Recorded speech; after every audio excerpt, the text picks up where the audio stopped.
अस्सलाम वालेकुम dear fellows. आज हम डिस्कस करेंगे पाइपलाइनिंग इन मॉडर्न प्रोसेसर्स और let's see what we will learn today we will learn definition and difference. इसकी डेफिनेशन और डिफरेंस को देखेंगे। What is non pipelining, basically आपका जो स्टैंडर्ड वर्जन है जिसमें पाइपलाइनिंग इंट्रोड्यूस नहीं की गई थी, how was the series of events in that. और उसके बाद जब पाइपलाइनिंग इंट्रोड्यूस हुई या वो क्या होती है, उसके बाद स्टेजेस ऑफ सीपीयू साइकिल और पाइपलाइन सीपीयू, उसके बारे में डिस्कस करेंगे। Why pipelining matters in modern processors, और उसके बाद हम पाइपलाइनिंग हैज़र्ड, उसके कुछ प्रॉब्लम्स और उनका सोल्यूशन देखेंगे। तो let's see the definition. What is non pipelining, आपका जो स्टैंडर्ड सीरीज़ ऑफ वर्जन या जो पैकेज ऑफ इंस्ट्रक्शन है उसमें क्या हो रहा होता है।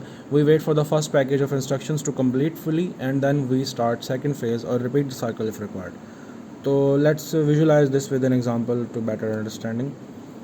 तो इसमें क्या हो रहा है कि जी non pipelining, imagine a water factory filling clean water in bottles. तो उसका जो standard series of versions of events क्या होगा कि we will firstly check the bottle for leakage and its overall condition. हम सबसे पहले चेक करेंगे कि उसमें कोई ऐसा वैसा इशू है, कोई लीकेज है उसकी बॉटल की जिसमें हम फिल्म करने वाले हैं, उसकी करंट कंडीशन क्या है। And after the valuation send we will send it for the filling stage. तो ये हमारा स्टेप टाइम 1 मिनट अकाउंट होगा। मतलब ये कंसिडर कर लें कि इस सारे काम में 1 मिनट लग रहा है, ठीक है। उसके बाद आ जाता है adjusting the placement, second stage adjusting the placement, the nozzle sitting and the filling the bottle, ठीक है। तो क्या हो रहा है कि जी आप बॉटल को एक प्लेस पे ले आ रहे हैं, उसके बाद आपकी जो नोज़ल है वो उसमें एक मतलब स्पेसिफिक तरीके से सेट की जा रही है और आपकी बॉटल की जो फिलिंग हो रही है एक स्पेसिफिक क्वांटिटी तक। तो इस स्टेप का टाइम भी आप 1 मिनट कंसिडर कर लें। उसके बाद आ जाता है आपका sealing the bottle with stamp and may be a serial bar code for tracking और सेलिंग। तो बेसिकली क्या हो रहा है कि इस थर्ड स्टेप में आपकी जो बॉटल है उसकी फिलिंग कंप्लीट हुई थी, उसकी हम सीलिंग कर रहे हैं, उस पर स्टैम्प लगा रहे हैं, उसको कोई सीरियल या बार कोड दे रहे हैं और इसमें भी हमारा 1 मिनट जो है वो टाइम लग रहा है।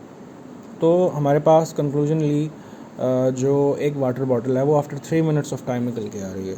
मीन्स के हर बॉटल पे 3 मिनट लग रहे हैं हमें, ठीक है। अब देख लेते हैं कि जी व्हाट इज़ पाइपलाइनिंग। इसमें वो क्या कह रहा है कि we break down the instructions package into parts and do them parallel. अब ये जो सारा काम हमारे पास नॉन पाइपलाइनिंग के अंदर हो रहा था, इसको हम पाइपलाइनिंग में कन्वर्ट करते हैं और देखते हैं उसको भी उसमें कैसे हो रहा है। तो pipeline version of the events will be checking the bottle for leakage and its overall condition, सारा कुछ वही है। After evaluation sending it for filling stage, step time 1 minute, या आप इसको सीपीयू साइकिल एक कंसिडर कर लें, ठीक है। एक सीपीयू साइकिल में ये काम हो रहा है। अब बेसिकली जब आप सेकंड स्टेज पे जाके उसकी फिलिंग करवा रहे होंगे तो आपका जो फर्स्ट स्टेज वाला प्रोसेस है वो आइडियल है, जिसमें आपकी बॉटल चेकिंग हो रही थी, वो आपका प्रोसेस आइडियल खड़ा है। तो वाई नॉट लेट्स जस्ट आपकी जब जब जैसे फिलिंग हो रही है तो जो आपका वो आइडियल प्रोसेस खड़ा है उसमें आप एक नई बोतल लोड करवा के उसको चेक करवा लें, ठीक हो गया। यही बात वो वहाँ कह रहा है कि at second stage the first processing is at ideal, so we do 2 task at the same time. We load another bottle to check its condition, meanwhile at the same time in stage 2 we are also filling the bottle with water, ठीक है। ये इस step का time या 1 minute कर लें, CPU cycle 2 पे आ गई। अब हम थर्ड स्टेप पे आ रहे हैं। थर्ड स्टेप पे जो हमारी बॉटल फिल हो गई है वो थर्ड स्टेप पे उसको हम क्या करेंगे जी, उसकी सीलिंग या स्टैंपिंग या बारकोड का सीरियल उसको लगा रहे हैं। मीनवाइल जो आपकी बॉटल पिछले साइकिल में चेक हो गई थी वो सेकंड में आ जाएगी, सेकंड में उसकी फिलिंग हो रही होगी। और जब हमारा फर्स्ट वाला फिर आइडल पे चला गया तो हम नई बॉटल लोड करवा लेंगे। अब बेसिकली क्या हो रहा है कि आपकी चेकिंग भी हो रही है, साथ साथ आपकी साथ साथ फिलिंग भी हो रही है बॉटल की, और साथ साथ आप उसकी प्रिंटिंग भी करवा रहे हैं। तो आपको बेसिकली आपका जो फर्स्ट सीक्वेंस है उसके बाद आपको हर मिनट में एक जो बॉटल ऑफ वाटर है वो मिल रही होगी। ये आपके पास आ जाती है पाइपलाइनिंग। इसमें आपका टाइम काफ़ी कम हो गया, आपको ज़्यादा वेट नहीं करना पड़ रहा, एक्सेट्रा एक्सेट्रा, ठीक है। तो just like an assembly line in factory multiple instructions are processed at the same time but at different stages. अब हम देख लेते हैं कि जी जो सीपीयू होता है उसके अंदर इसकी इम्प्लीमेंटेशन कैसे की जा रही है। तो let's study the cycles of CPU. Most CPU break down instructions processing into 5 main stages. सबसे पहले क्या हो रहा है जी, फैच। तो जो भी मेमोरी में इंस्ट्रक्शंस हमने उसको दी हैं वो उनको फैच करेगा सीपीयू, ठीक है। उसके बाद उनको वो डिकोड करवाएगा, मींस कि उनको समझेगा, उसको बाइनरी में कन्वर्ट करके कि बेसिकली जो इंस्ट्रक्शंस हैं वो उनका एम क्या है, क्या मुझे उसकी आउटपुट निकाल के देनी है, एक्सेट्रा एक्सेट्रा। उसको एग्जीक्यूट करवाएगा, उनमें जो भी मतलब ऑपरेशंस परफॉर्म कर रहे हैं, एडिशन, मल्टीप्लिकेशन, जो भी परफॉर्म होना है आपका ALU से, वो उनको मतलब परफॉर्म करवाएगा, ठीक है। उसके बाद मेमोरी एक्सेस, मज़ीद कोई डाटा अगर रिक्वायर्ड है तो उसको रीड करेगा, या जो आपका आउटपुट डेटा है वो उनको वापस राइट करवा रहा होगा मेमोरी में। और राइट बैक जो आपका CPU रजिस्टर है उनके अंदर, उसके अंदर एक फ़ाइनल जो है वो आपकी आउटपुट निकल के जा रही होगी। ये आपका एक कंप्लीट CPU साइकिल है। अगर आप इस हर स्टेप को एक एक सेकंड काउंट कर लें तो आपका एक जो पूरा प्रोसेस कंप्लीट हो रहा है एक प्रोग्राम का, उसको बेसिकली 5 सेकंड लग रहे हैं, ठीक है। उसके बाद इसमें हम ले आते हैं जी introducing pipelining in the CPU stages. आपका सारा कुछ वही हो रहा है, fetch, decode, execute, memory access, write back, सब कुछ सेम हो रहा है। लेकिन जिस तरह मैंने एग्जांपल दी वाटर बॉटल, और उसके अंदर जब हमने पाइपलाइनिंग इंट्रोड्यूस की है, तो ये यहाँ पर भी कुछ इसी तरह का हो रहा होगा कि जो आप सबसे पहले आपकी एक इंस्ट्रक्शन फैच हो गई, वो आपने डिकोडिंग में भेज दी। अब वो वहाँ डिकोड हो रही है लेकिन फैच आइडल है, तो वो क्या करेगा, अगली इंस्ट्रक्शन फैच कर लेगा। अब जो डिकोड हो गया वो एग्जीक्यूशन को भेज देगा, जो फैच हो गई थी उसको डिकोड कर रहा होगा, और फैच फिर से खाली है तो फिर से नहीं फैच कर लेगा, ठीक है। इस तरह से फिर वो आगे मेमोरी एक्सेस में लोड करेगा, और आहिस्ता आहिस्ता आपका ये राइट बैक करते करते चलता जाएगा। अब फ़र्ज़ करें यहाँ पे हम एक लूप की एग्जांपल ले लेते हैं, और उसका हम कंसिडर करते हैं कि विदाउट पाइपलाइनिंग वर्जन में किस तरह काम कर रहा है। फ़र्ज़ कर लेते हैं आपका जो लूप है उसमें आपने एक इंस्ट्रक्शन को 100 दफ़ा परफॉर्म करवाना। अब आपका जो standard non pipeline version of CPU है वो क्या कर रहा होगा कि वहाँ पे हर लूप की इंस्ट्रक्शंस को कंप्लीट करने में 5 सेकंड लेगा। तो इसको आप सिंपली अगर मैथ करें तो 500 सेकंड लगेंगे आपके पूरे 100 इंस्ट्रक्शन के लूप को कम्प्लीटली एग्जीक्यूट होने में। अगर हम वहाँ पे पाइपलाइनिंग इंट्रोड्यूस करवा देते हैं तो वहाँ बेसिकली क्या हो रहा होगा कि इनिशियल 5 सेकंड्स के बाद जैसे ही आपको आउटपुट मिलना शुरू होगी, उसके बाद आपको अगले हर सेकंड में एक आउटपुट मिल रही होगी। तो जो काम आपका पहले नॉन पाइपलाइन वर्जन में 500 सेकंड में हो रहा है, वो आपका 95 सेकंड्स में आ जाएगा। थियोरेटिकली मैथ, बाकी इन डेप्थ में जाएं तो हो सकता है हमारे पास और कुछ न्यूमेरिक्स निकल के आएँ। तो basically this saves a lot of time, lot of energy, lot of CPU wasted cycles, मतलब इट इज़ सो एफिशिएंट। उसके बाद हम इसके ज़रा वो देख लेते हैं कि वाई पाइपलाइनिंग मैटर्स। तो इंक्रीजेस CPU एफिशिएंसी, अभी जब हमने डिस्कस कर लिया इसी चीज़ को कि CPU एफिशिएंटली वर्क कर रहा है। आप एक ही साइकिल के अंदर एक इंस्ट्रक्शन के बाद अगली भी उससे पिछले मतलब उसमें सारा कुछ सिस्टम में तो लगा होगा, तो आप उनको साथ साथ लेके चल रहे हैं। अब इसने क्या लिखा है कि इंक्रीजेस CPU एफिशिएंसी, मोर इंस्ट्रक्शंस पर सेकंड। अब पहले आप हर साइकिल पे एक इंस्ट्रक्शंस को आप करवा रहे थे, उसके बाद अब यहाँ पे क्या हो रहा है कि आप हर स्टेप में पीछे जो अगर आपके पास कोई आइडल फेस पड़ा है तो उसमें आप मज़ीद इंस्ट्रक्शंस जो हैं वो आप परफॉर्म करवा रहे हैं। Maximises use of the CPU parts, fetch, decode, ALU, जो सारा कुछ है वो इकट्ठे काम कर रहे हैं। Keeps the processor busy at all stages. तो सारी चीज़ें जो हैं वो पहले आइडल पड़ी रहती थी, अब वो सारी चीज़ें इकट्ठी काम कर रही हैं, ठीक है। और our task has completed quickly as now has to wait less for the output. हमें आउटपुट के लिए ज़्यादा वेट नहीं करना पड़ रहा, हमें वो फ़ौरन मिल रही है। अब डिस्कस कर लेते हैं इसकी हैज़र्ड्स को और उनके सोल्यूशंस को। तो इसमें कुछ इश्यूज़ भी आ सकते हैं, प्रॉब्लम्स भी होती हैं, तो उनको देखते हैं। अब डाटा हैज़र्ड है, ये क्या होती है? This happens when an instruction depends on the result of a previous instruction that hasn't been completed yet. अब कोई ऐसी चीज़ है, कोई ऐसी आपकी एग्जीक्यूशन है जिसको प्रोसेस या उससे आउटपुट लिए बिना आप अगली जो प्रोसेसिंग या एग्जीक्यूशन है उसको स्टार्ट या नहीं करवा सकते, कंटिन्यू नहीं करवा सकते, आपको डाटा के लिए वेट करना पड़ रहा है।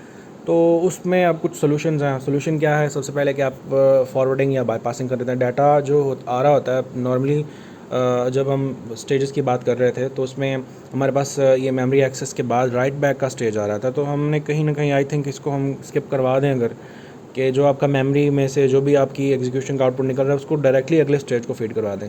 अब बेसिकली देखने में ये लग रहा होगा कि यार इसमें क्या 1 मिली सेकेंड का फ़र्क पड़ रहा होगा या कुछ भी लेस दैन दैट, लेकिन जब आप बिलियंस ऑफ इंस्ट्रक्शंस को एग्जीक्यूट करवा रहे होंगे तो वहाँ पे each and every second matters. तो बेसिकली यहाँ पे वो क्या कर रहा है कि data is sent directly from one stage to another without waiting for it to be return back. तो वो CPU रजिस्टर को डाटा जो है ना रीड राइट नहीं करवा रहा, वो उसको डायरेक्टली आगे भेज रहा है। अच्छा, उसके बाद हमारे पास आ रहा है स्टालिंग। स्टालिंग क्या होता है?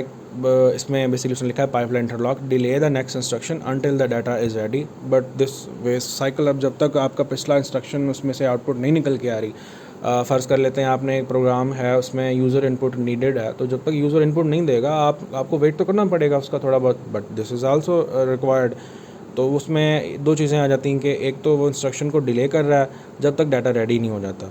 तो ये एक तरह का सॉल्यूशन भी है और एक तरह का सॉल्यूशन नहीं भी है। मतलब सिस्टम को हमने तब तक ये तो बताना है ना कि भाई आपने वेट करना है इस चीज़ का, तो उस वजह से ये सॉल्यूशन इसको कहा जा सकता है। उसके बाद रीऑर्डरिंग। अब आपके पास हो सकता है प्रोग्राम के अंदर कुछ ऐसी इंस्ट्रक्शंस हों जो डिपेंडेंट नहीं हों, वो इंडिपेंडेंट हों, उनके लिए आपको वेट ना करना पड़े। तो जो ऐसे काम हैं आपके प्रोग्राम्स के अंदर जो डिपेंडेंट नहीं है, उनको आप रीअरेंज करवा लें। तो वो उसमें कंपाइलर लेवल पे लिखा हुआ है कि rearrange instructions so the dependent instructions come later if possible. तो ये बेसिकली लॉजिकल लेवल पे होता है और दिस इज़ आल्सो मतलब गुड सोल्यूशन।